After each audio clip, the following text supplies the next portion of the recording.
I want to welcome you to the Ask Jeff YouTube channel. Here's today's question. 2 Peter chapter 2, verses 18 through 22. He's talking about false teachers deceiving people. In verse 20, he seems, this is important, to be speaking of Christians being deceived. In verse 21, it'd been better having never known Christ. Seems to contradict the once saved, always saved. I need some clarity on this, please. Well, here you go. In this subject matter, by the way, you go back into verses 1 and 2, you got the same issue, these false teachers.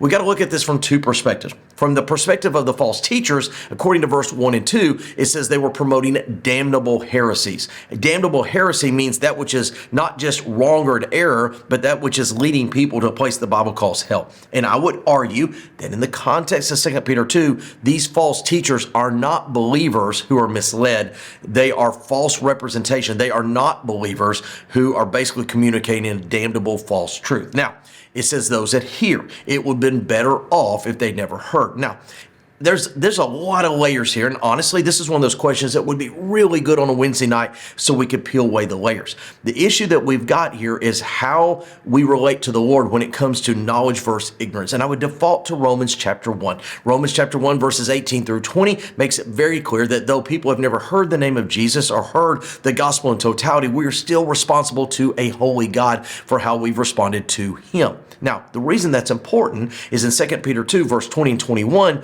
we're dealing with people hearing a twisted, a perverted, a non-accurate, a damnable heresy of a gospel. And so therefore, the question is, are they willingly, volitionally, purposefully believing a false gospel rather than a true gospel? And would it have been better if they'd never heard the false gospel and stayed in ignorance till they heard the true gospel? Again, I know it's a lot of information there. Whomever submitted, if you want to put it in on Wednesday night, I would love to tackle this issue at greater length. But at the end of the day, we need to be very much aware, not only what we hear, but is what we're hearing and is what we're believing. Is it true to the biblical gospel and not some false gospel that somebody maybe somewhat famous or popular is spreading throughout the land? That being said, great question. If you have one, send to AskJeff.net. Maybe your question will be tomorrow's.